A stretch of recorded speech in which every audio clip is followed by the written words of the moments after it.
저도 소개받은 대로 이제 이 성공한 민주화, 실패한 민주주의라는 책을 쓴 황두영이고요. 혹시 지금 저희가 촬영을 하고 있어서 뭐 미리 좀 기후를 말씀드리면 이게 약간 뭐 황교안 후보를 지지한다거나 뭐 좋은 사람이라거나 그렇게 말을 하면은 약간 선거법에 문제가 될 소지가 있습니다. 뭐 여러분들이 저를 지지해주지 않으실 수도 있지만 뭐 이게 약간 집회 형식의 선거 운동이 되면 안 되기 때문에 그냥 오늘은 그냥 작가로서 왔다. 그래서 이제 뭐 제가 또 사무실을 냈을 때 놀리기 아까워서 제 사무실로 이렇게 한번 와주시면 좋겠다라고 모시긴 했는데 오늘은 뭐 선거 운동에 뭐 해당하는 뭐 그런 거는 아니라는 걸 미리 좀 전제를 했으면 좋겠습니다. 저는 이제 벌써 어쩌다 보니까 세 번째 책을 쓰게 된 작가이기도 하고요. 정치학을 석사까지 공부하고 주로 정치권에서 실무자로 일을 해오다가 아시다시피 최근에는 이제 본격적으로 정치인으로서 새로운 도전을 하고 있는 사람입니다. 그래서 오늘 이렇게 첫 번째 올해 첫 행사로 이렇게 모시게 돼서 제가 사실 뭐 이렇게 좀 전형적인 정치인 출판 기념회는 생략을 하고 안 하려고 했는데 또 이렇게 또 아리에서 좋은 기회를 주셔가지고 오늘까지 이런 행사를 할 수 있고 책에 관한 행사를 오늘이 91일 전이라서 내일부터는 행사를 할 수가 없습니다. 그래서 그때 마지막 날 저녁에 그때 행사를 하게 됐습니다. 제가 이 책을 내고 얼마 안 돼서 출마 선언을 해서 이 책으로 사실 강연이 오늘 첫 번째예요. 제가 외롭지 않을 권리나 전에 책들로는 강연을 많이 했는데 책이 조금 다루는 시대가 길죠. 다루는 시대가 정말 뭐 해방 후부터 최근까지 다 다루고 있고 생각보다 좀 이론적인 부분들도 있어서 강연을 쉽고 재밌게 해야 되는데 약간 조금 내용이 많을 수도 있을 것 같아요. 미리 좀 양해를 드리면서 시작을 하겠습니다. 아시다시피 제 책은 이제 소위 86세대 들에 대해서 그들이 왜 지금 한계에 부딪혔고 그들은 어떤 특징을 가지고 있는가, 최종적으로 지금 세대와 왜 맞지 않는가를 좀 다루고 있는 책이고요. 어떻게 보면 뭐 제가 작가로서 하면서 이 책을 가장 먼저 좀 쓰고 싶었는데 워낙 뭐 방대하기도 하고 또 약간 뭐 도발적일 수도 있는 문제 제기여서 좀 외롭지 않을 권리 같이 좀 주제가 분명한 책들을 먼저 좀 쓰면서 작가로서 새롭게 해보자라고 해서 어떻게 보면 제가 가장 좀 오랫동안 가지고 있었던 문제의식들, 특히 민주당에서 실무자로 일하면서 왜 우리가 더 나아가지 못하고 더 이렇게 계속 국민들로부터 소외되는 느낌을 서로 민주당도 국민들한테 소외되는 것 같고 뭐 국민들도 민주당이 자기들을 대변하는 정당이 아니라고 느끼게 되는가, 그 한계들을 실무자로서 갖고 있던 거 한번 정리해보고 싶다 이론적으로 그런 고민을 썼는데요. 우리가 이제 86세대들은 약간 최근에 어떤 소위 MZ세대들, 젊은 세대들을 굉장히 특이한 세대라고 생각하는 경향이 있는 것 같아요. 뭐, 대표적으로 이제 19년도에 홍익표 지금 원내대표 분께서 왜 이렇게 20대들이 보수적일까? 그런 얘기를 하면서 반공교육 때문이다 라고 하고 특히 뭐 MZ를 좋게 보건 나쁘게 보건 굉장히 좀, 어떻게 보면 타자로서 이해하기 위해서, 자기들은 굉장히 보편적인 존재인데 왜 자기들처럼 생각하지 않을까라는 것들을 많이 하고, 최근에 총선 준비하는 과정에서도, 뭐, 그래서 MZ 굉장히 특이한 사람처럼 해서 뭐, 현수막을 만들었다가 논란이 되기도 하고 그런 일들도 있었는데, 그리고 표심으로도 굉장히 지금의 20대, 혹시 뭐 분석하던 거에 따라 30대 중반까지는 굉장히 뭐 그 이전 세대와 표심이 다르게 나타난다라고 많이 분석들을 하는데 저도 어떻게 보면 우리가 더 긴 민주주의 역사에서 실제로 좀 더 특이한 세대라는 건 86세대 그리고 약간 그 이후의 세대가 어떻게 보면 더 민주주의의 긴 역사에서 보면 특이한 민주주의관을 가지고 있는 세대라고 볼 수 있지 않을까 그런 생각을 가지고 있고 이들이 격동의 20세기를 보내면서 민주화를 이룬 세대이기 때문에 이 세대가 오히려 특이한 이 세대의 특이성을 먼저 파헤쳐야 우리가 다음 세대 혹은 우리보다 더 다음에 올 세대에 대해서도 설명을 할 수 있을 것 같다라는 문제의식에서 시작을 했어요. 저는 이 86이라는 걸 하나의 정치 집단으로서 분석을 하는데 약간 뭐 아주 특출난 이론적 개념은 아니지만 보통 정치학에서 정치 집단 이라고 하면 어느 정도 동일한 정치적 목표를 공유하면서 또 집단적인 이념을 가지고 서로 협동하고 연대하는 조직인데, 그러니까 뭐 보통은 정당도 정치 집단을 하나지만 정당과 그 주변 어떤 약간 느슨한 네트워크까지를 정치 집단이라고 합니다. 그래서 정치 집단으로서의 86이라고 얘기할 때는 87년 민주화를 전후해서 학생들이 강렬한 체험을 가지고 있는 세대를 정치 집단으로서 86이라고 하고, 이게 약간 양적 연구를 보면 1960년대생 일반과는 1960년대생 그 전체적으로 어쨌든 이 연령 효과 때문에 나이를 먹을수록 점점 보수화되는 경향을 보이고 있는데, 자기를 어떤 뭐 운동부 출신이라던가 운동에 영향을 많이 받았다고 생각하는 그룹들은 그것과는 별개로 굉장히 약간 더 진보적인 입장을 계속 유지하고 있더라. 그래서 이게 뭐 우리 586이라고 할 때는 60년대생 전체를 말하기도 하지만 특히 민주당에서 좀 주류적인 세력을 가지고 있는 어떤 정치 집단으로서의 86에 대한 이야기라고 생각을 하고, 그러면 이 80년 혹은 이들이 강렬한 경험을 갖고 있는 건 언제냐라고 말을 했을 때, 저는 약간 박정희의 죽음으로부터 이제 거대한 권력의 공백이 생겼고, 거기에도 요새 뭐 영화도 유행하지만 전두환의 정통 없는 집권과 또 90년대의 한국 민주주의 공고화 과정까지를 한 정책 80년대, 이들이 이제 강렬하게 겪었던 시대라고 정의를 해보자라고 생각합니다. 그렇기 때문에 저는 86은 뭐 특정한 몇몇, 뭐 여기도 지금 우상호 의원님이 불출마한 지역구, 뭐 우상호 의원님이나 뭐 특별한 몇 명이나 그들의 네트워크일 뿐만 아니라 사실은 좀 하나 정치적 세계관이다. 그렇기 때문에 실제로 80년대 학번이 아니고 60년대 세기 아니더라고 하더라도 거기에 공감하는 어떤 특별한 정치적 세계관이고, 이 정치적 세계관이기 때문에 이 세계관을 기반해서 정치적 과제, 그때에 맞는 정치적 과제를 부여하고 정치, 민주주의, 뭐 진보, 역사 그런 것들의 개념을 수립하는 하나의 세계관으로 봤을 때 지금 현재 86 용태론, 또 우리 한동훈 비대위원장도 86 운동권들에 물러나야 된다 그런 말을 한다고 했을 때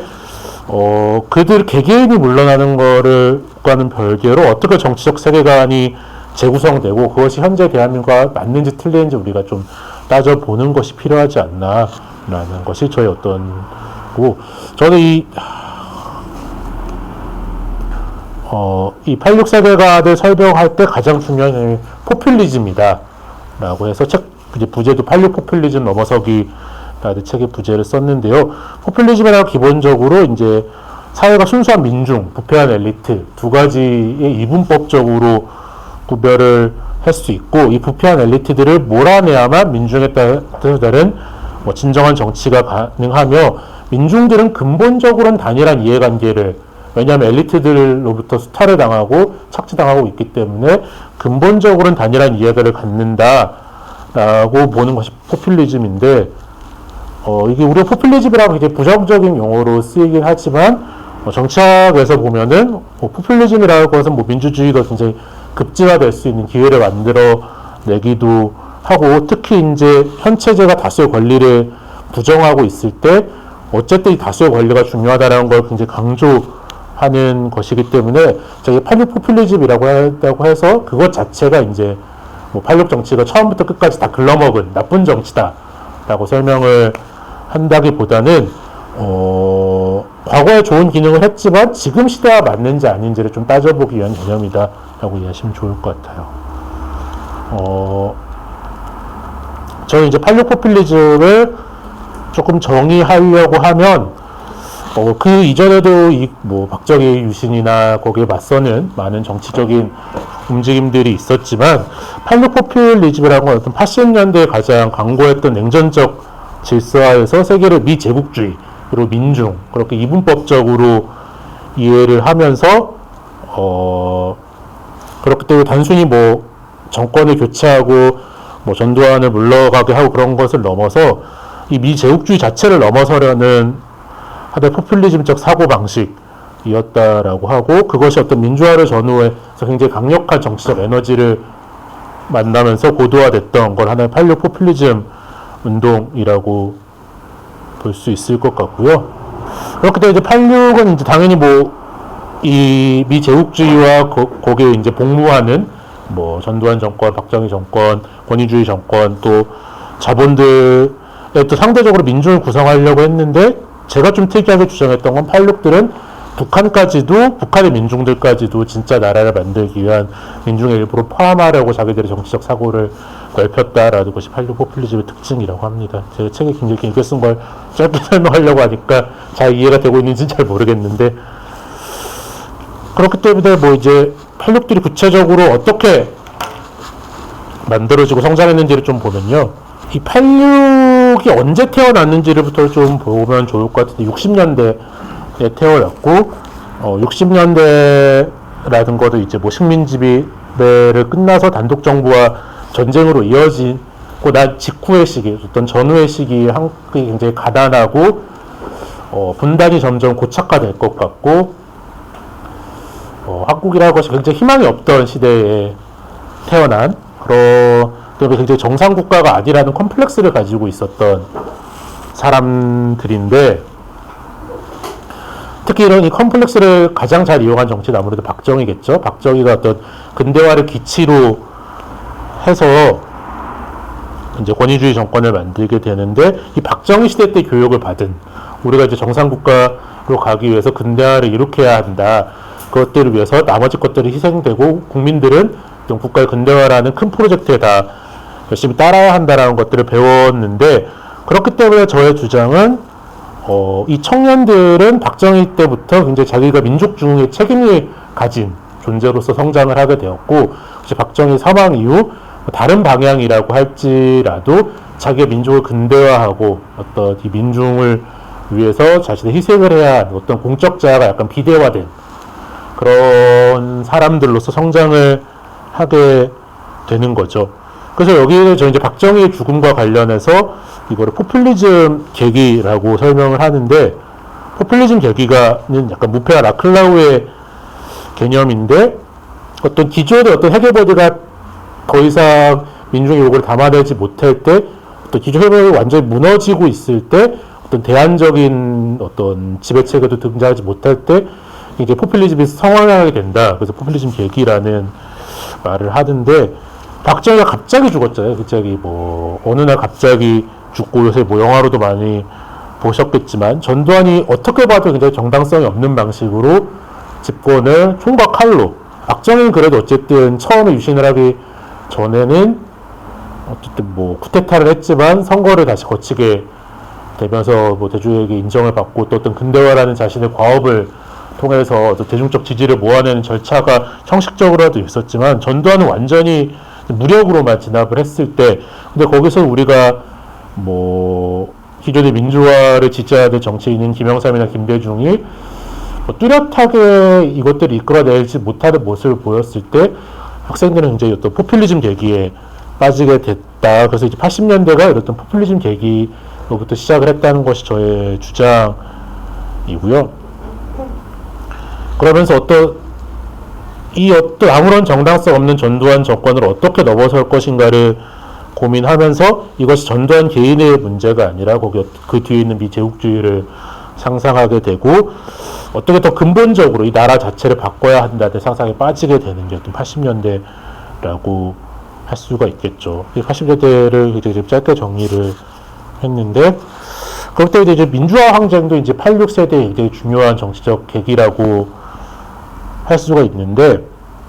이 86세대들은 86세대도 굉장히 다양하지만, 이 87년 6월 민주화 항쟁이 사실 86들이 기획을 했다기보다는 어떤 국민들이 요구를 하고 기존의 야당 세력들이 어떤 만들어내는 장에서 이것들이 대중적으로 이 직선제를 해야 된다는 주장이 굉장히 컸기 때문에, 그 직선제 주장을 자신들이 뭐 만드는 진짜 나라, 진짜 민중의 뜻을 밝힐 수 있는 나라로 가기 위한 중요한 계기로 삼아서 87년 6월 민주항쟁에 열심히 개입을 해서 87년 6월 민주화 항쟁을 이루었고, 그런데 우리가 아시다시피 개헌 이후 첫 직선제 대통령 선거에서 노태우가 이제 당선이 되면서, 오히려 이제 그 87년이라 6월 항쟁이라는 것이 86들의 이제 큰 하나의 성공의 기억과 동시에 좌절의 기억, 그렇기 때문에 역시 어떤 형식적 민주주의로서는 진정한 해방을 가지고 올 수 없다라는 기억을 내서, 사람들이 흔히 이제 뭐 그 동세대를 겪지 않은 그 다음 세대들이 어떤 87년이 어떤 최후의 성공이고 87년이 8.16 운동권의 정점이라고 생각하게 되는 경우가 있는데, 87년은 하나 오히려 뭐 이야기로 보자면 중간 발단 정도 되는, 처음에 시작해서 87년에 이런 성공과 좌절을 동시에 겪으면서 우리의 정치적 힘을 자각하지만 동시에 형식적 민주주의로는 안 된다라고 하면서 87년부터 91년, 92년 정도까지가 학생운동의 최전성이라고 할 수가 있게 되겠죠. 그러면서 이제 학생운동 최전성기로 갖게 되고, 저는 이제 86 포퓰리즘의 전성기를 이제 87년 이후부터 91년 5월 항쟁의 실패까지라고 하면서, 실제로 이제 뭐 그때 전대협이라는 이제 뭐 전설적인 조직이 있었고, 전대협이 뭐 출범식을 하면 학생들이 10만 명씩 모여서 출범식을 할 정도로, 그렇기 때문에 어떤 민주화 이후의 어떤 좌절된 기억, 노태우 정권이라는 뭐라고 평가하기 애매한 좌절된 기억과 민주화로 열린 어떤 정치적 공간 속에서 이제 학생운동의 최전성기를 맞게 되고, 이 최전성기를 맞게 되면서 이것들이 지금까지도 어떤 하나의 특정한 집단의 정치적 세계관을 이루고 그것들을 유지할 수 있는 어떤 대중적인, 이제 많은 사람들에게 영향을 미치는 운동으로 남을 수 있었던 것 같아요. 그렇기 때문에 저는 이제 86 세대들이 전두환이랑 싸운 것도 중요한데, 이 노태우 정권 시기를 어떻게 보냈는가도 굉장히 중요한데, 그 얘기를 하기 전에 그럼 노태우 정부를 우리가 어떻게 볼 것인가 라든,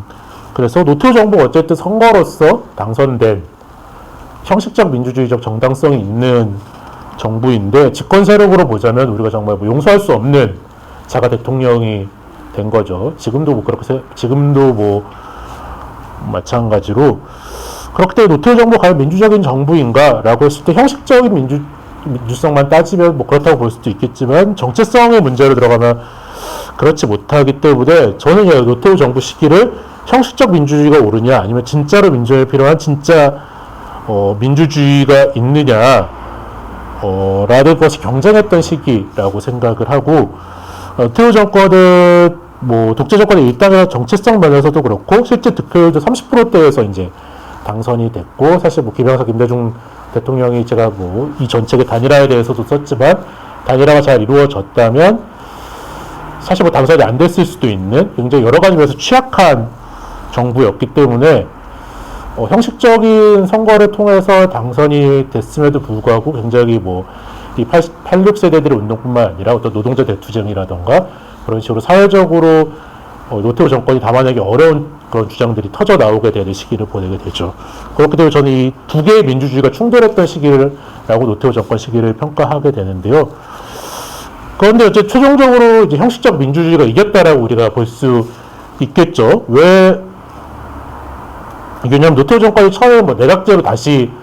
개헌을 한다든가 그런 시도를 통해서 조금 더 영구적인 집권을 하려는 시도가 있었지만, 뭐 그것들이 이제 91년 투쟁이나 그런 것들 때문에 포기하게 되고, 그러면서 결국 직선제를 하고, 자기들 어쨌든 직선제 대통령제를 받아들일 수밖에 없다라고 인정하는 게 어떻게 보면은 3당 합당을 하게 되는 거잖아요. 다른 방식으로 자신들의 권력을 유지한 어떤 형식적인 직선제의 틀 내에서 자기들이 권력을 유지할 수 있는 방법을 찾다 보니까 어떤 김영삼과의 이해가 맞아서 3당 합당을 하게 되고, 다른 한편은 뭐 대북 소통을 그때 뭐 하게 되면서 이제 뭐 대북 소통도 확대하게 되고, 민생 이제도 나름으로 해결하려는 계속 노력을 하면서, 이 노태우 정권이 어떤 권위주의 정권의 하수인이었고 일당이었지만, 어쨌든 다시 대통령이 되고 다시 이 국회의원으로서 선택받기 위해서 나름의 계속 개혁들하고 변화들을 보이게 되는 거고, 야당도 어쨌든 이렇게 새롭게 만들어진 직선제 틀, 그리고 또 국회의원 소선거구제라는 틀에 맞춰서 이 대중들의 요구를 받아내기 위해서 가장 급진적으로, 여기서 뭐 급진적으로 가장 이게 극단적으로 움직인 건 김영삼이겠죠. 어쨌든 현 집권 세력, 어쨌든 독재 세력과 손을 잡는, 뭐 좋게 평가할 수는 없겠지만 일종의 변신을 하게 되고, 김대중도 또 거기에 맞춰서 뭐 중도층을 끌어들이기 위한 다양한 정책들을 펼게한다던가, 이미 이 정치적인 액터들이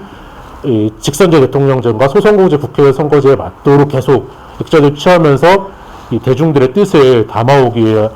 위한 것들을 하게 됐는데, 86들은 노태우 대통령의 당선까지만 보고 이것들이 대중의 요구를 담아내지 못할 것이다. 이들은 독재의 하수인이고 했는데 어쨌든 계속 움직이면서 대중들의 관심은 형식적 민주주의에서 어떻게 자신들의 뜻을 포함시킬 것인가로 가게 되면서 그게 때로는 뭐 지역주의 같이 뭐 민주적으로 좋게 평가할 수 없는 방식이라고 하더라도 계속 이 정치인들이 뭐 지역주의도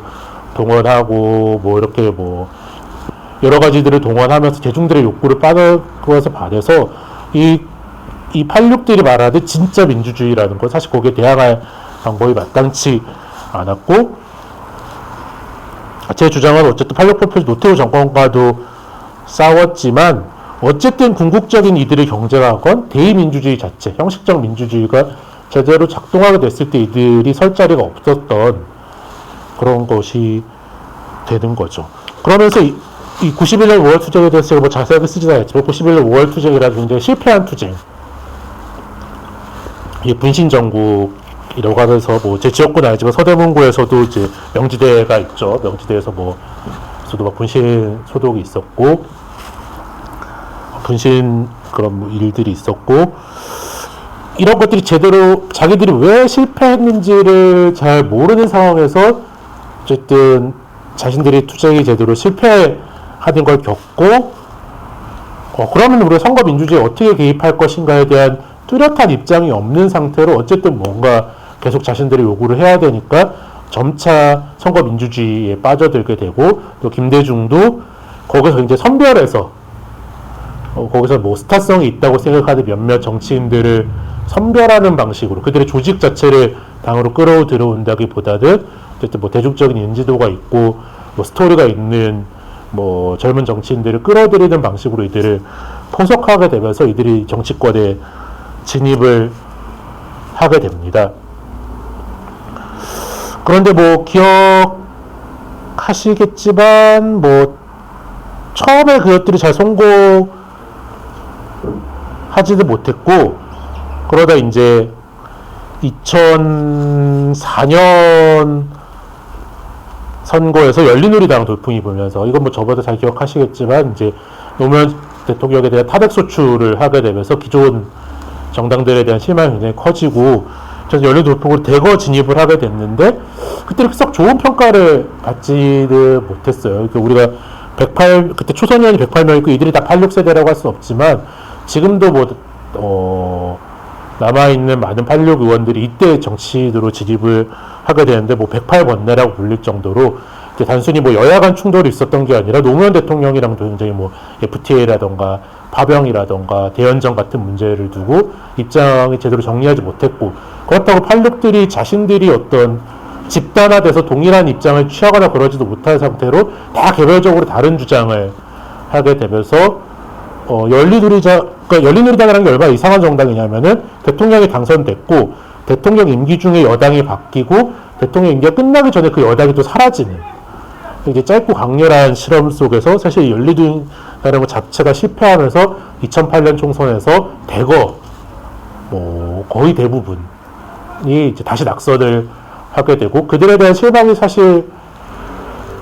그들이 자의로서 그들에 대한 실망을 극복하고 새로운 정치 세력으로 등장했다기보다는 2009년에 노무현 대통령이 서거하면서 정치적 분위기가 확 달라지게 되죠. 그러니까 노무현 대통령 어떤 전직 대통령마저도 저렇게 어떤 뭐 검찰이나 언론에 의해서 희생당할 수 있다라는 대중적 인식이 생기면서 이 형식적 민주주의가 뽑는 국민을 대표하는 별개로 진짜 권력을 가진 사람들이 따로 있고 그것들을 몰아내는 것이 우리가 정치가 바로 설 수 있는 첫 번째 문제다라는 정책 컨셉이 강화되면서, 그리고 어떻게 보면은 이들이 2004년에 들어오게 된 것도 너무 이제 이 노무현 대통령을 싫어하는 사람들이 강고하게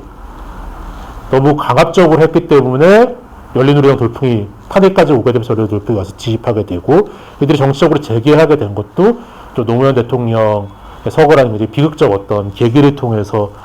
보게 됩니다. 그런데 이제 여기서 이제 그러면서 그때부터 다시 이제 민주당에서 동조하고 2012년인데 2008년에 한번 이분들이 떨어지게 되면서 어쨌든 현역 의원으로서의 대부분의 경험을 가지고 있었고 뭐 지역구 관리나 그런 것들을 굉장히 적극적으로 하면서 2012년에는 대거 다시 이제 원내에 진입하게 되는 문제고 그 뒤로는 계속 조금 뭐 우상호 의원님도 2004년에 한번 되고 2008년에 떨어졌다가 2012년에 되고 그 뒤로 계속 현역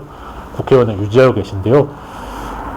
그런 식으로 이것들 통해서 딱 전형적으로 어떤 등락의 서대문 각 자체가 워낙 뭐 표준적인 지역구라서 그런 것도 있지만 이 등락을 똑같이 했었던 거죠. 그렇게 쭉 오던 것들이 사실 뭐 점점 이제 어쨌든 뭐 이명박 박근혜 정권을 들면서 그런 컨셉들이 강화되고 있었는데 이제 2016년 촛불 집회를 겪으면서 어떤 다시 한번 이 86세대 전성기가 오게 되는데 이 86들은 이 촛불 집회라는 것을 어떤 80년대 혹은 뭐 이인영 의원님의 표현에서는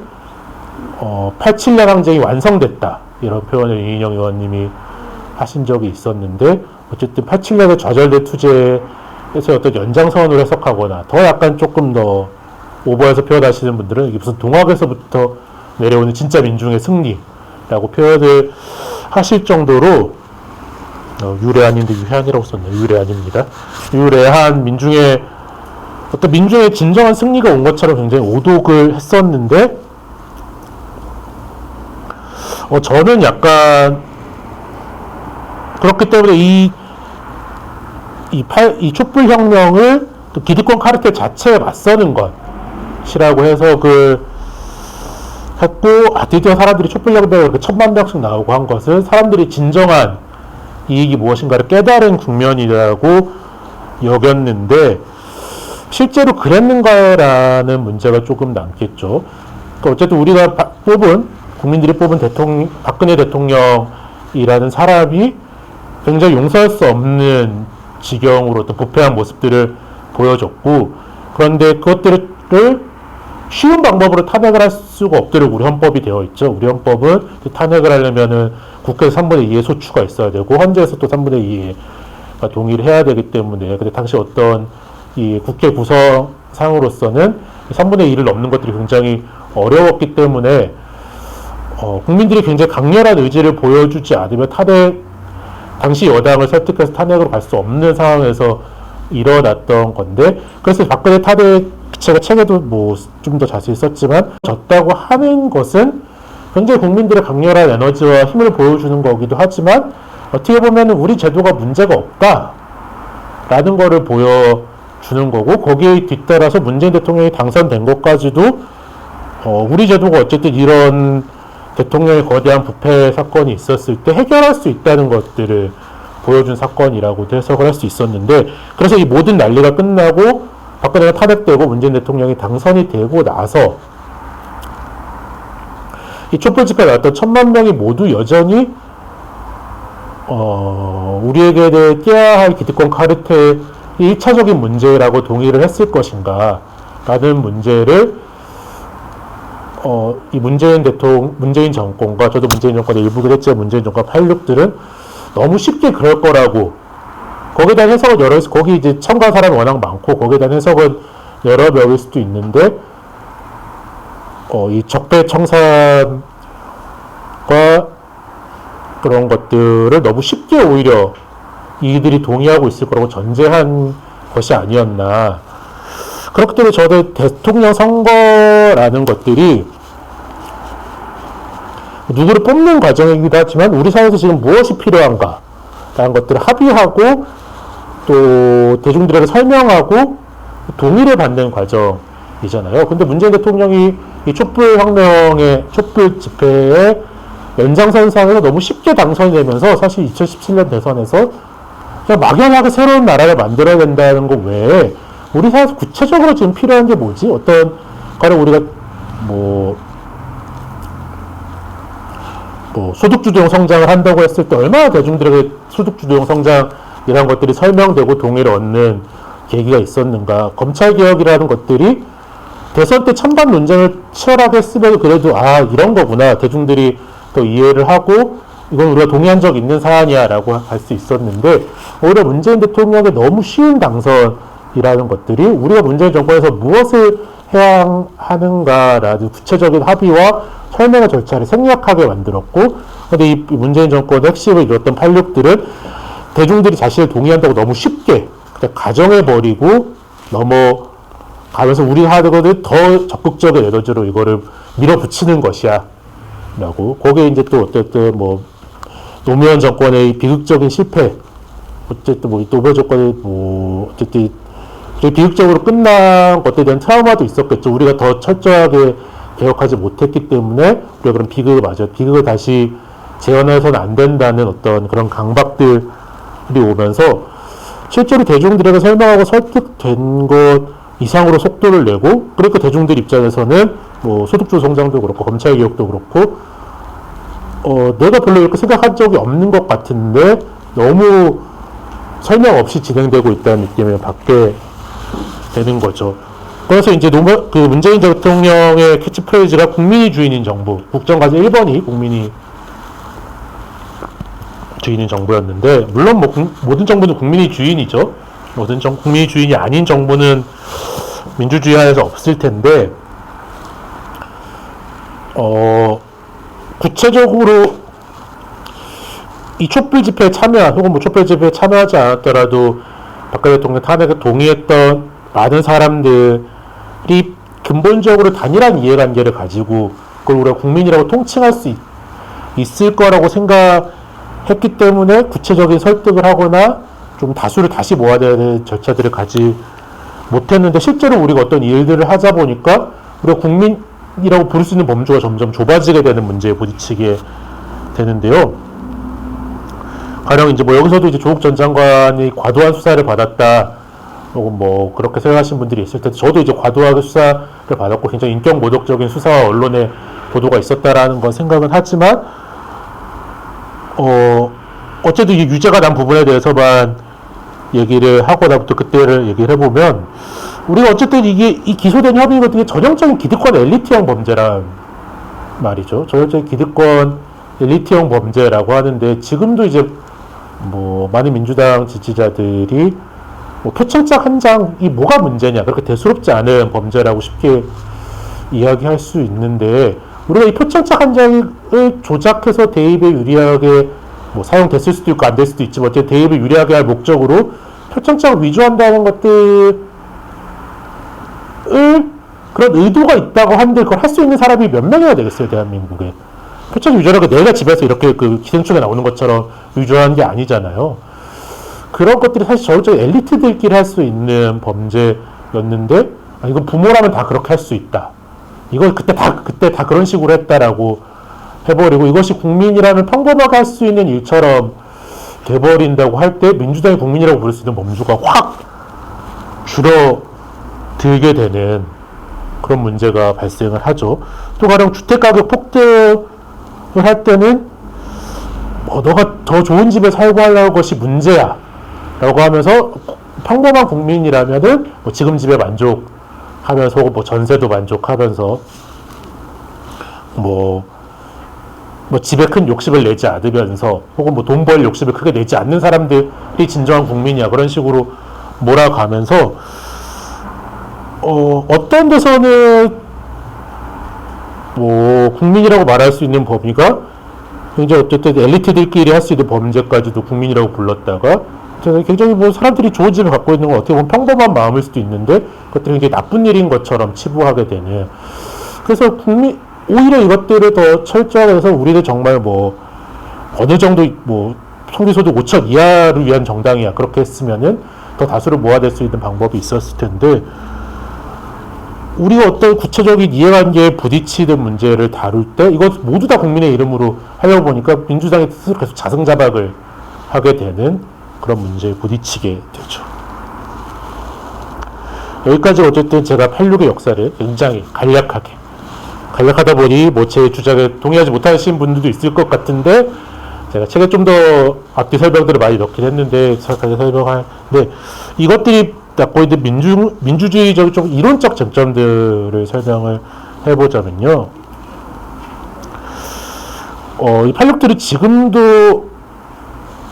자기들이 궁극적으로 모든 국민들의 대변인이라고 한다고 했을 때, 특히 이제 80년대 운동권에 쓰던 민중이라는 표현을 많이 썼는데, 민중이라는 뭐 가난한 사람, 약한 사람, 그런 객관적인 어떤 사회 경제적 위치에 대한 표현이기도 하지만, 이것이 하나의 운동적인 개념이란 말이죠. 내가 스스로 약한 이의 편에 서기로 한 사람들에 대한 주관적 범주일 텐데, 그렇기 때문에 내가 민중이 되기로, 내가 뭐 정말 금수저일 수도 있죠. 운동권 중에서도 금수저일 수도 있는데, 그런 것이 중요한 게 아니라 민중이 되기로 지향하고, 그런, 또 정치행위인데, 정치행위를 지향하는 한 뭐 민중일 수가 있는데, 이것들이 이제 86들이 그냥 어떤 권력이 없는 사회의 어떤 프론티어일 때는 큰 문제가 없다가, 86들이 실제로 권력을 갖게 됐을 때, 그리고 내가 스스로 민중이라고 자각을 했을 때, 최고 권력을 갖고 있는 이 권력자들과 가난한 사람들을 구별해서 사용할 수 없는 그런 문제에 봉착하게 된다라는 것이 저의 주장인데, 넘어갈게요. 이 86들은 그러니까 자기가 어떤 민중을 위해서 일하는 사람이기 때문에 실제로 내가 어떤 선거에서 지거나 혹은 명시적인 위임을 받지 못하는 경우에도 자신들의 민중을 대변하고 있는 사람, 그리고 선거에서 어쨌든 뭐 보수 정당 뭐 박근혜나 윤석열이 당선이 됐을 때조차도 저들은 진정한 대변인이 아닌 사람, 그렇게 생각을 하는데, 왜 그러냐면은 위임 관계 이전에 자기 어쨌든 민중의 일부로서, 민중을 위하는 사람으로서 마치 그 성직자가 신자를 대표하는 것처럼 자기가 진정한 민중의 대표자라는 컨셉을 가지고 있기 때문에 진정한 민중의 대변인이라고 생각을 하는데, 여기서는 그렇기 때문에 이 대표 관계가 성립하기 위해서는 형식적인 투표 이전에 내가 스스로 민중의 모범이 되고 도덕적인 대표성을 갖는 것, 굉장히 여기서 중요한 문제가 됩니다. 이제 박정희를 설명하는 얘기에서 이제 모범의 정치라는 어떤 뭐 선거에 의한 대표가 아니라 모범의 정치가 중요한데, 여기서 오히려 이것들이 이제 86들의 권력을 갖고 어떤 권력형 범죄들이 일으키게 되는 상황까지 오게 됐을 때, 오히려 이 도덕이 정치적 목표에 종속되면서 오히려 우리는 도덕적으로 틀릴 수가 없는 사람들이기 때문에 우리를 비판하는 것들은 도덕적으로 옳지 않은 행위가 되고, 것들이 혹은 뭐 지금 당장 대선이나 총선에서 이기는 것이 중요하기 때문에 도덕적인 단죄를 할 수 없는, 약간 내가 도덕적이기 때문에 민중을 대표할 수 있다는 것들이 실제로 권력자로서 어떤 도덕적이지 못한 행위들을 했을 때에 오히려 특이한 역설을 발생하게 되면서, 제가 이제 뭐 누구라고 뭐 지칭할 수는 없겠지만 뭐 지칭할 수도 있죠. 그래서 어쨌든 뭐 지난 정권에서 소위 86의 대표적인 정치인들이 굉장히 실망스러운 모습들, 그것들이 뭐 실망스럽게 정책적으로 실망스러운 모습을 떠나서 또 비위 사건을 벌이거나 그런 것들이 연루됐을 때, 제가 이제 후배 세대로서 가장 이해할 수 없었던 건, 왜 쳐내질 못하지? 문제가 있으면은 도려내고 당으로서 반성을 하고 재발을 하지 않도록 해야겠다고 하면 되는데, 왜 개개인의 어떠한 잘못들에 이 민주당 혹은 민주당을 지지하는 세력 모두가 휘말려 들어가면서 도덕적으로 빠져나올 수 없는 수렁, 마치 그들을 옹호하는 것이 도덕적인 것이 돼버리면서, 이 민주당이라는 독자적인 정치 세력이 같이 어떤 이 문제를 해결하지 못하는, 오히려 개개인의 문제에 민주당 전체의 어떤 도덕성이 휘말려 버리게 되는 그런 문제에 봉착하게 되는 것들이 저한테는 굉장히 고민이었거든요. 왜 저들, 물론 뭐 그 동지애란 단순한 말로 설명할 수도 있겠지만, 어쨌든 법원에서 최종적인 판결이 났을 때까지도 우리는 반성을 하지 못할까라는 문제가 좀 많이 부딪혔던 것 같아요. 여기까지 이제 도덕에 대한 설명이고, 약간 아까 이제 문재인 정권 근데 있으면서 제가 또 고민했던 문제, 근데 저도 이제 문재인 정부에서 청와대에 뭐 말년이기도 하지만 있기는 있었는데, 뭐 소득주도 성장 같은 경우도,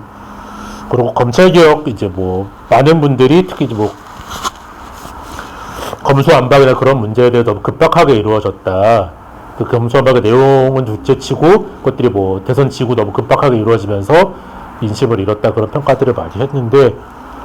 왜 저럴까? 왜 저렇게 행동을 하게 될까라고 스스로 봤을 때, 이게 어떤 일을 하기 위해서 우리가 선거에 이겼다고 하더라도 여론을 설득하고 여론에도 충분히 설명을 하는 과정들이 있어야 하는데, 약간 팔육들은 자신들이 모범을 보이면 대중이 언젠간 알아줄 것이고 이것이 역사적 과제이기 때문에 어쨌든 그 시기에 위임을 받아서 동의하는 것이 중요한 것이 아니라 역사적 과제를 먼저 인식한 사람으로서 역사적 과제를 먼저 이행을 하고, 그러면 그것들이 옳은 방향이기 때문에 대중이 언젠가는 이해를 할 것이다 라는 방향으로. 그런데 그것들이, 이 역사적 과제라는 말이 냉정하게 말을 하자. 근데 그것이 역사적 과제일 수도 있고, 어떤 대중들이 아직 진짜 중요한 문제를 깨닫지 못했을 수도 있기는 있는데, 사실 정치에서 가장 어려운 거는 대중을 설득하는 거잖아요. 어쨌든 대중을 설득하고 그래야 이제 우리나라 전체가 같이 움직일 수 있는 건데, 의석수가 많고 우리가 권력을 가지고 있을 때 대중을 설득할 자신이 없기 때문에 밀어붙여버리는 것을, 어떻게 보면 이 어떤 대중을 설득하는 어려운 과정을 배제하고 넘어가 버릴 수 있는 사고방식으로 쉽게 대치될 수가 있다는 거죠. 내가 역사적 과제를 먼저 알고 있었다라는 선민의식이 실제로는 대중을 설득하는 어려운 작업을 생략하도록 해버리게 한 것 아닌가. 그렇기 때문에 우리의 내용이 옳았다고 하더라도 대중들 입장에서는 소득주도 성장 같은 거라면은 뭐 최저임금이 오르면서 어려움을 겪는 분들도 오히려 생길 텐데, 대중들한테 난 동의한 적이 없는 문제를 밀어붙인다라는 느낌을 주게 되는, 그렇기 때문에 정책적으로 필요한 것들마저도 오히려 반발을 부딪혀서 소구하지 못하게 되는 문제가 되고, 저걸 약간 조금 더 이론적으로 설명하면, 저는 이제 약간 86들이 표출된 문제와 진짜 문제의 이중적인 구조를 가지고 있다라고 하고, 민심에는 지금 전국의 사람들이 그냥 겉으로 표현하는 표출된 문제, 뭐 지금 너무 뭐 가스비가 너무 비싸다라거나 고물가라던가 그런 표출된 문제, 그것이 표출된 문제라고 한다면, 거기에는 어쨌든 뭐 이 검찰 독재라던가 그런 본질적 문제가 더 지하에 있기 때문에 대중이 워낙 표출적 문제에 대해서 요구하는 것처럼 하지만 우리가 먼저 깨달은 본질적 문제를 궁극적으로 해결해야 된다라는 이중적 사고방식이 있는데, 그렇기 때문에 86 정치에서 사람들이 왜 계속 86들에게 기대를 했다가 2004년에도 그렇고 2012년에도 그렇고 촛불전국 이후에도 왜 86들에게 기대를 했다가 그것들이 뭐 5년을 넘어가지 못하고, 혹은 한 정권 혹은 한 국회 여기를 넘어가지 못하고 다시 금방 실망하게 되는가라고 했을 때, 사람들에게 약속한 정치와 86들이 생각하는 진짜 중요한 정치가 약간 연결되어 있지만 미묘하게 다르다. 그래서 86들 입장에서 보면은 대선에서 지고 나서 지방선거 직전에 검수완박을 반드시 해야 되는 것들이 너무 당연했지만, 대중적인 입장에서 보면 왜 대선에서 졌는데 기존의 입장을 선회하지 않고 더 강하게 밀어붙이는가를 이해할 수 없는 그런 문제가 발생하게 되는 거죠.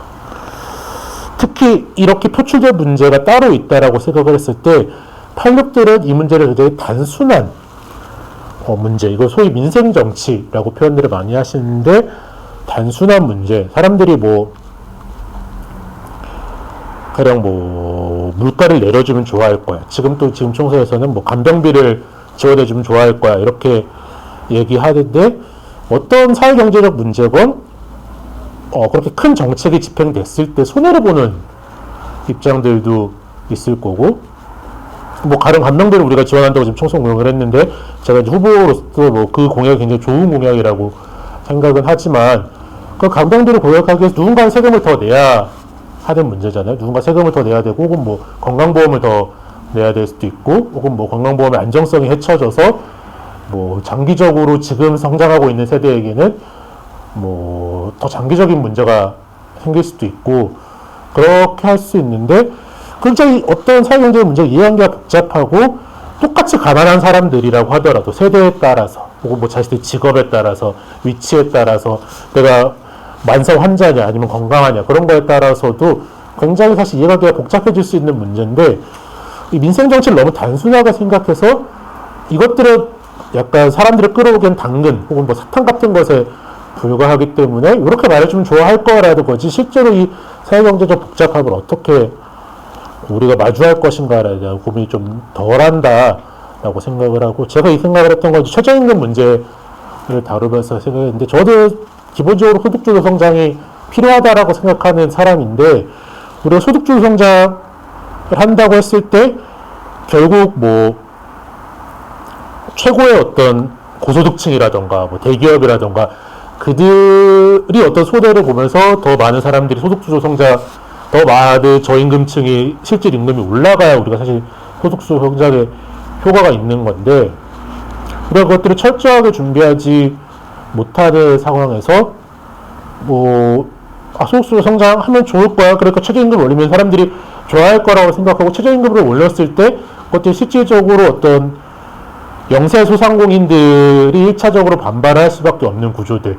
우리가 최저임금 했을 때 그래서 대기업이나 최고의 고소득층이 이것들을 뭐 세제를 통해서건 사회보험을 통해서건 어떻게 분담할 것인가, 그것들이 굉장히 어려운 문제잖아요. 어려운 문제에 대해서 고민하지 않고 최저임금을 올리고 그런 것이 마중물이 되고 다 잘 될 거야, 난 약간 낙관적 전망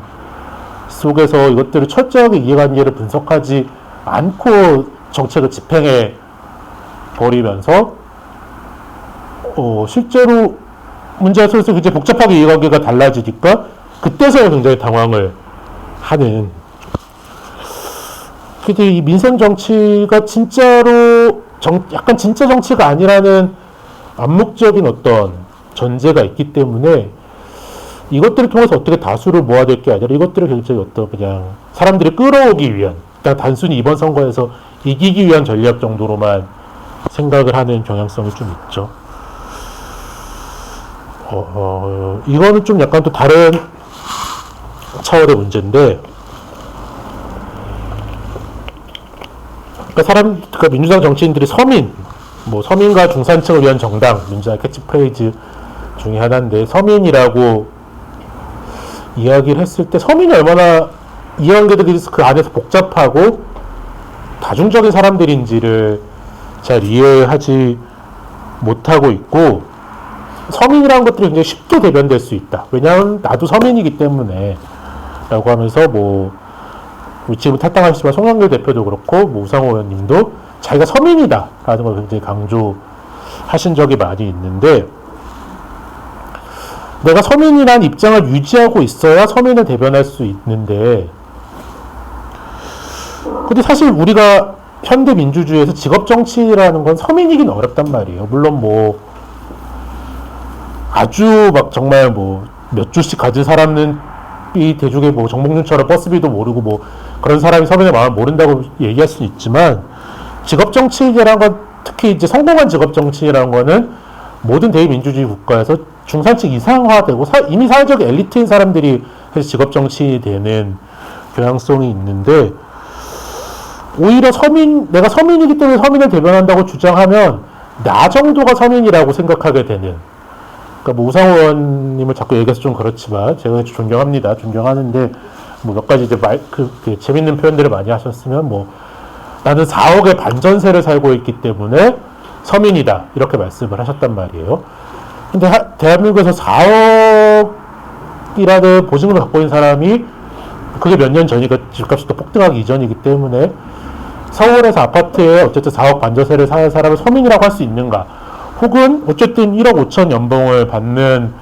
국회의원을 서민이라고 할 수 있는가라는 문제 우리가 생각을 해봤을 때, 오히려 내가 그렇기 때문에 약간 내가 서민이라고 생각하기 때문에 나 정도, 그렇기 때문에 한국에서 서울에서 아파트에 살고 있는 사람, 서울 아파트에서 전세 정도로 살고 있는 서울 전세 아파트 전세 정도 살고 있는 서민이라고 생각했을 때 실제로 대표되지 못한 사람들이 너무 많이 발생하게 되는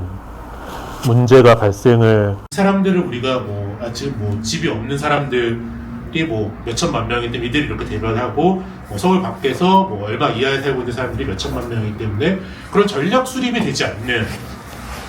그러니까 내가 계속 스탠다드에 나와버리는데 이미 중산층이고 사회적 엘리트가 된 내가 스탠다드가 돼버리는 문제가 발생을 하게 되면서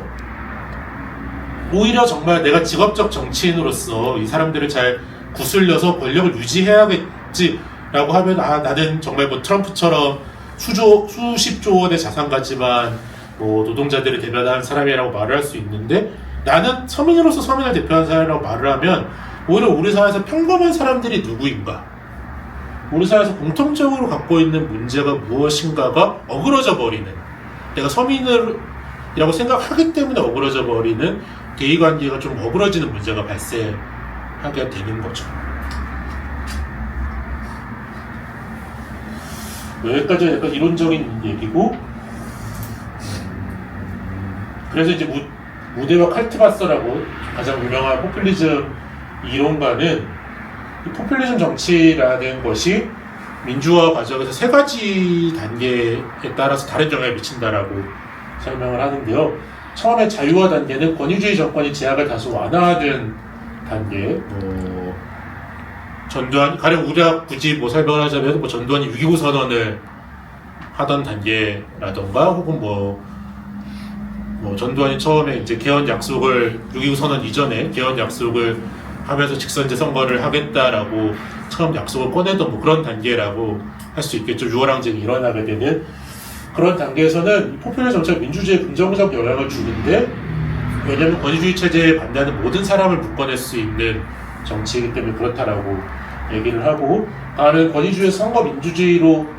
넘어가는 민주주의 이행 단계인데 이건 뭐 87년 이후의 어떤 개헌 단계일 수도 있고 혹은 조금 더 넓게 보자면 노태우가 이 의원 내각제 주장을 하면서 다시 조금 더 집권당이 유리한 식으로 하던 것들을 포기하게 되는 뭐 그런 단계까지를 민주주의 이행 단계인데 여기서도 꽤 긍정적인 역할을 할 수 있다 이렇게 설명을 하는데 이 세 번째 단계 민주주의 심화 단계에서는 좀 부정적인 역할을 하게 된다라는 것이 무대와 칼트바서의 주장인데 포퓰리즘 민주주의와 충돌하게 된다라고 칼트바스 무대와 설명을 하는데 왜냐면은 이때 돼서 기본권과 제도를 보호하기 위한 비선출 기관 법원도 있을 거고 수사기관들도 있을 거고 조금 더 넓게 보면 자유로운 언론들이라던가 이것들은 국가가 세운 기관들은 아니지만 그것도 하나 이제 민주적인 정체를 유지하기 위한 기관들이라고 할 수 있을 텐데 그 기관들은 충돌을 하게 되는데 왜냐하면 그것들은 선출되지 않은 것이기 때문에 선출되지 않은 것들이 민중의 뜻을 제약할 수 없다라는 논리를 들면서 포퓰리스트와 충돌하게 된다라고 하면서 포퓰리즘 정치 민주주의 심화 단계에서는 좋지 않다 라고 하는데 우리 이게 참 어려운 문제인데 외형적으로 보면은 어떤 팔력들은 권력을 나눠갖고 권력이 교체되기도 하고 우리가 선거에서 졌을 때는 선거에서 진 부분을 인정해야 된다는 것들을 굉장히 받아들이지 못하는데 어떻게 보면 이제 검찰이랑도 그렇고 법원이랑도 그렇고 언론과도 계속 충돌하고 있는 양상을 보이게 되죠. 그런데 한편에는 그렇게 충돌을 하고 윤석열처럼 검찰 출신인 대통령이 당선이 되고 하도 어떤 악순환 그렇게 어떤 비선출 기관들이 민주당이랑 싸우게 되고 그것들이 다시 그 출신들이 다시 권력을 갖게 되면서 어떤 민주적인 정당들끼리의 경쟁이라기보다는 어쨌든 이 86들과 어떤 비선출 기관 출신들의 권력이 충돌하면서 그것들이 어떤 민주적 정당 사이의 경쟁을 대신하는 양상인데 그렇기 때문에 우리가 지금 특히 저도 윤석열 정권에 맞서기 위해 선거에 출마를 하지만 우리가 총선을 맞이하면서 문제가 되는 게 한국 민주주의가 여전히 미완성인가라는 문제에 대해서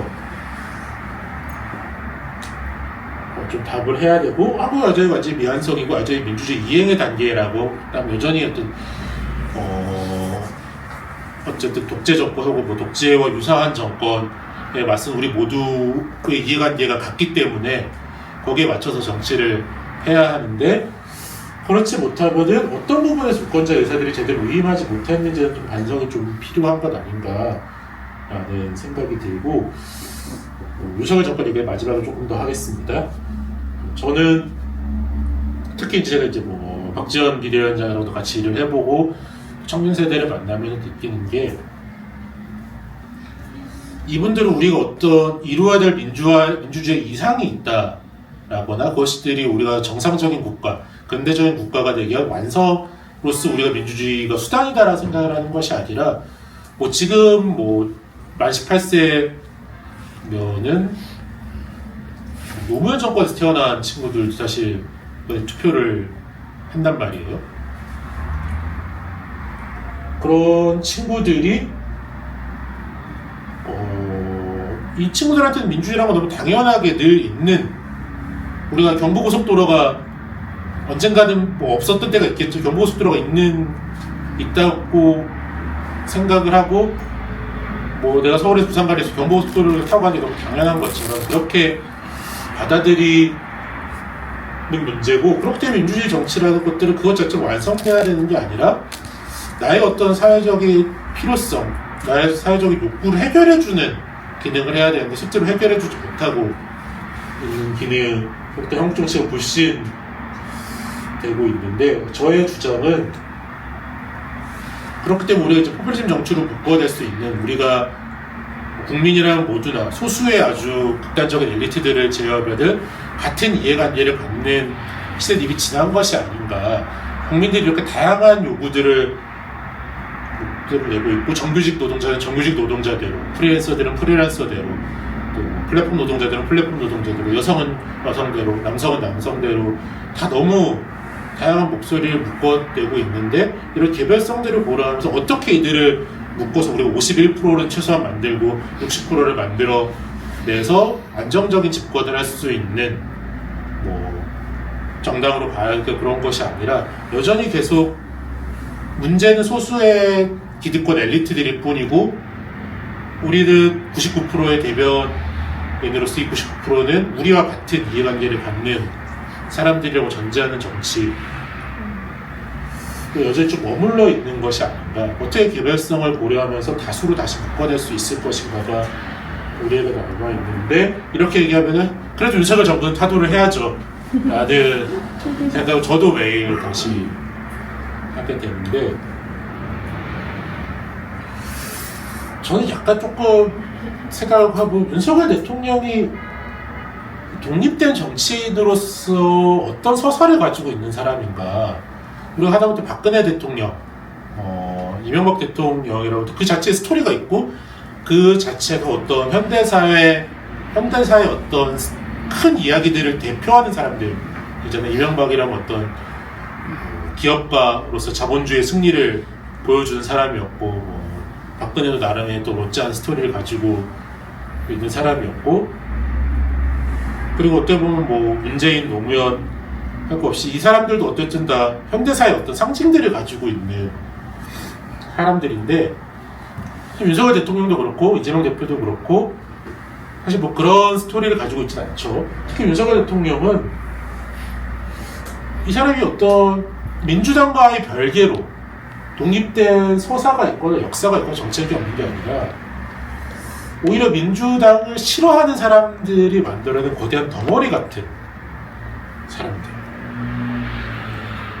그리고 정책적으로 봐도 이 사람이 뭘 하고 싶은 건지 잘 모르겠어요. 뭐 보수적인 건 알겠는데, 그래서 이게 뭐 노동자를 탄압하고 싶은 건지 뭘 하고 싶은 건지 잘 모르겠고, 홍범도 장군 사건 같은 것만 봐도 홍범도 장군을 건드려서 유리한 게 뭐 있지? 이 사람한테 도움이 뭐가 되지? 이 사람이 진짜 뭐 뉴라이트라서 확고한 생각을 가지고 있나? 이 사람이 역사관이 그렇게 뭐 홍범도 장관 동상을 드러낼 정도로 확고한 생각 갖고 있는 것도 사실 아닌 것 같은데 이 사람은 정말 민주당 지지자들과 민주당을 화나게 할 수 있는 것이라면 뭐든지 하고야 말겠다 라는 것이라고 봤을 때 윤석열 정권이 과연 뭐 우리가 맞서 싸웠던 반공 권위주의 세력의 잔당이고 그들처럼 확고한 권력을 가지고 있는 사람인가 생각하면 사실 그렇지는 않거든요. 지금 집권 1년차부터 30%대를 넘어서지 잠깐 40%를 넘었다가 계속 30%대를 유지하고 있기 때문에 지지 기반도 굉장히 약하고 조직 차원에서도 기존의 이 국민의힘 조직도 흡수하지 못하고 있는 거잖아요. 그러니까 계속 저희가 뭐 윤석열이 검사를 좋아하고 검사 독재이기 때문에 검사를 데려다 쓰는 문제도 있겠지만 기존의 보수 세력들마저도 자기 사람으로 받아들이지 못하고 있고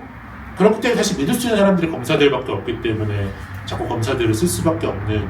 문제에 봉착해 있다고 생각을 하고 이번 총선을 통해서 지금은 어쨌든 국힘 공천을 받아야 되니까 조용히 있는데 기존의 국힘 조직들이 과연 계속 이 총선 이후에도 윤석열 대통령을 지금처럼 지지할 것인가 저는 사실 그렇지 않을 거라고 생각을 하고 이번 총선 이후에 민주당이 이기더라도 더 윤석열 정권의 큰 위기는 사실 보수 정당 내부에서도 올 수 있을 것이다 라고 굉장히 취약한데 그래서 윤석열 대통령이 너무 싫고 그 대다수 국민들도 윤석열 대통령이 너무 싫고 저 사람한테 의회 권력까지 주면 대체 무슨 일을 할지 모르겠다. 그러니까 이게 뭐 내가 반대하는 정책이 있고 찬성하는 정책이고 진짜 너무 상식선으로 이해할 수 없는 행보를 보이는 사람이기 때문에 반대라기보다는 불안감,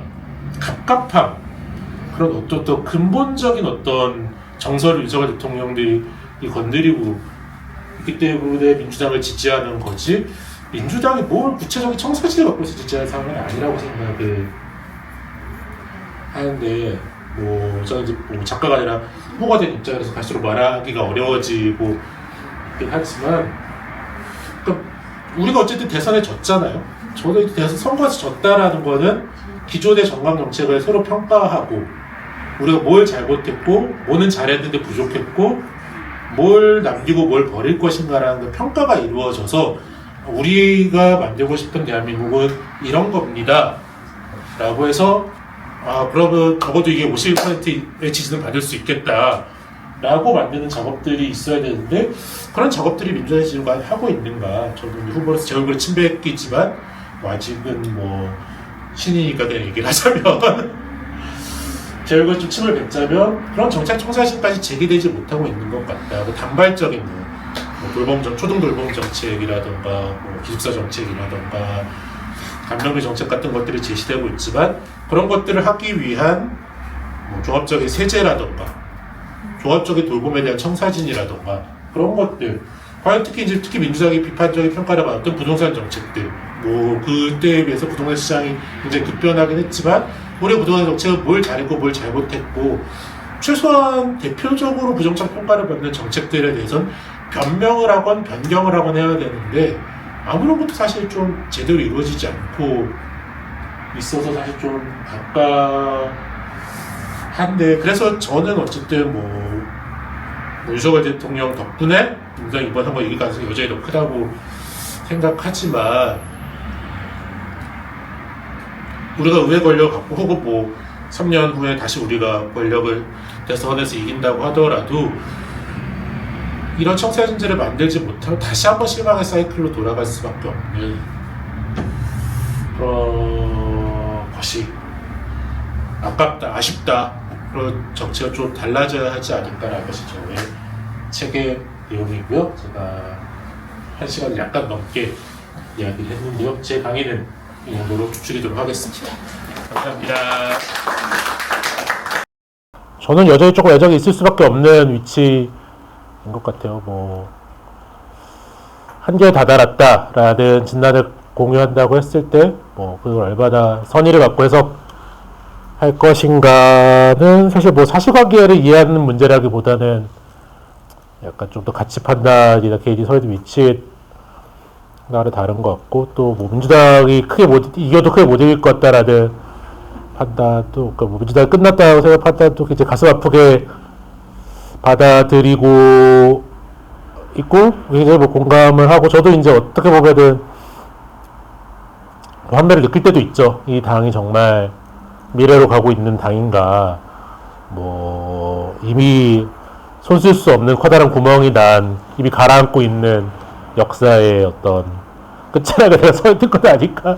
라는 생각이 솔직히 들 때도 있던데, 뭐 그럼에도 불구하고 한 정당이 사랑을 받고 한 정당이 만들어지고, 뭐 역사적인 존재가 되는 것이 쉬운 일은 아니라고 생각하기 때문에, 또 어쨌든 저도 책임이 있는 사람으로서 뭐 그래서 출마한 것도 있죠. 그렇기 때문에 뭐 바꾸기 위해서 뭐 손가락질 하고 있을 수만은 없기 때문에, 뭐 제가 한다고 더 잘할 수 있을지 없을지 잘 모르겠지만, 더 잘할 수 있다는 자신감을 가지고 좀 할 수 있는 데까지는 바꾸도록 노력을 해봐야겠다. 것들이 약간 뭐 연구자로서의 자세와 정치인으로서의 자세가 저 스스로도 엇갈릴 때가 있는데, 뭐 그쵸, 뭐 이렇게까지 비판을 해놓고 왜 다시 민주당으로 출마를 하냐라는 뭐 사람들도 있고, 하지만 뭐 비판은 비판이지만 비판의 책임을 지기 위해서라도 뭐 지금으로서 더 열심히 바꿔가겠다라는 생각이 할 수밖에 없는 것 같아요. 가족의 희생 뭐 그런 문제도 제기해 주셨는데, 저는 이게 여기서 뭐 책을 직접 쓰지 않을 때 86들이 갖고 있는 또 문제 중에 하나는 이 사람들의 어떤 모범적인 것, 정상성 그런 것들에 대한 이제 강한 집착을 가지고 있는 사람이고, 굉장히 이제 다른 사람들을 평가할 때도 그러니까 좀 평가하려고 드는 이 사람의 어떤 도덕적 가치나 우위를 평가하고, 이 사람이 얼마나 실천하고 있는 사람인지, 이 사람이 얼마나 모범적인 사람인지, 이 사람이 얼마나 자격을 갖춘 사람인지를 평가하려는 무의식이 있는 것 같아요. 저 그게 뭐 꼭 적시적인 면은 아니라고 생각하기 때문에 책에 쓰진 않았는데, 그것들이 이 86세대가 갖고 있는